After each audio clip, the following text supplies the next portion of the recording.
आपने देखा राज्यसभा चुनाव के अंदर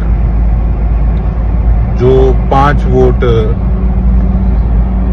सीधे के सीधे एक इंडिपेंडेंट कैंडिडेट को गए, अभी तक उनके नाम सार्वजनिक पार्टी की तरफ से, हमारी पार्टी की तरफ से नहीं करे गए। और 3-4 वोट्स ऐसे हैं जो बताते हैं जो कैंसिल हुए। तो बात यह है कि जो वोट कैंसिल हुए, पहले तो पार्टी उनके नाम डिस्क्लोज करे, ओपन करे कि किस किस के नाम, किस किस की वोट जो है वो कैंसिल हुई है। अब कई फेक न्यूज डाल रहे हैं जिसमें मेरा भी नाम डाल रहे हैं कि मेरी वोट भी कैंसिल हुई है। देखो, कहीं ना कहीं हमारे इलाके की जनता, लोग उस चीज को सोचते हैं कि कैंसिल हुई है, क्यों हुई है, इसकी क्या आखिर मंशा थी। इसमें कोई दोहराई नहीं कि सीएम साहब मेरे घर आए। मैं आज भी कहता हूं, एज ए पर्सन मैं उनकी बहुत इज्जत करता था, आज भी करता हूं और हमेशा उनकी इज्जत करता रहूंगा एज ए पर्सन। ऐसी बात नहीं, खट्टर साहब भी, उन्होंने भी मेरे से बात करी, मेरे से मुलाकात हुई। मैं बेशक किसी से भी मिलूं, हम विधानसभा के अंदर भी सबसे मिलते हैं। तो अगर कोई भी व्यक्ति बुलाए तो किसी से कोई लड़ाई तो नहीं है। पार्टीबाजी एक अलग चीज है, सामाजिक रिश्ते अपने अलग जगह हैं। तो अगर मैंने किसी से मुलाकात की तो मैंने कुछ छुप के नहीं की, मैंने आज भी मैं खुद अपने मुख से बता रहा हूं। इसका ये मतलब थोड़ी है कि मैं अपनी पार्टी के विरुद्ध जा सकता हूं। तो अगर मेरे सामाजिक रिलेशंस सबसे हैं और उसको ओपनली मैं कहता हूं, तो कहीं ना कहीं एक राजनीति ऐसा दलदल बन चुकी है कि शक की सुई उस पर घूम जाती है कि शायद इसने गड़बड़ ना की। और उसी की तरह मेरे जैसे 3-4 और नाम जो हैं वो फेक चल रहे हैं कि इन लोगों के वोट कैंसिल हुए। उनमें से एक नाम तो ऐसे है जिनके परिवार को 40 साल हो गए कांग्रेस की सेवा करते को। अगर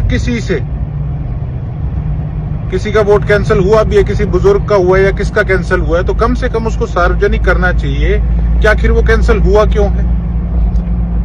मेरा नाम आया तो क्या केवल इसलिए कि अगर मैं सैनी साहब से मेरे अच्छे संबंध हैं या खट्टर साहब की मैं रिस्पेक्ट करता हूं, क्या इसलिए?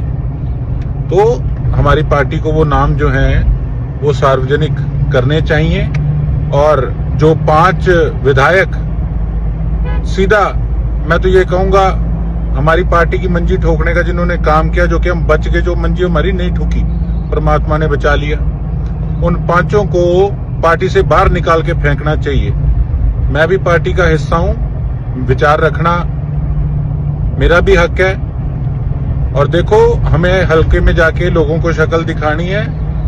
और सबसे पहले नाम उसमें मेरा लिख रखा फेक न्यूज में। तो मैं कल सुबह 10 बजे सेक्टर 9 चंडीगढ़ में जो हमारी पार्टी का ऑफिस है, मैं वहां जाकर गेट पे बैठूंगा, वहां धरना दूंगा कि रिक्वेस्ट करूंगा अपने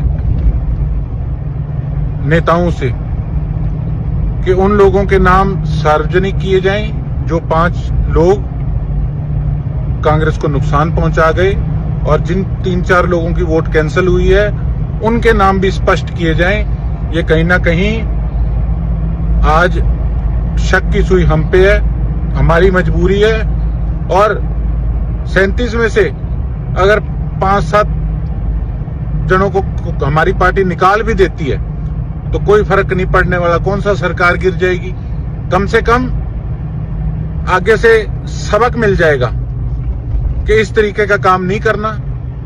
नहीं तो उस एरिया के अंदर आप कोई नया नेता भी पार्टी नहीं दे पाएगी, और वो लोग अपने हिसाब से सरकार से भी सेटिंग रख के काम अपना जो है वोट की डील में वो कराते रहेंगे। तो ऐसे तो पार्टी और कमजोर होगी।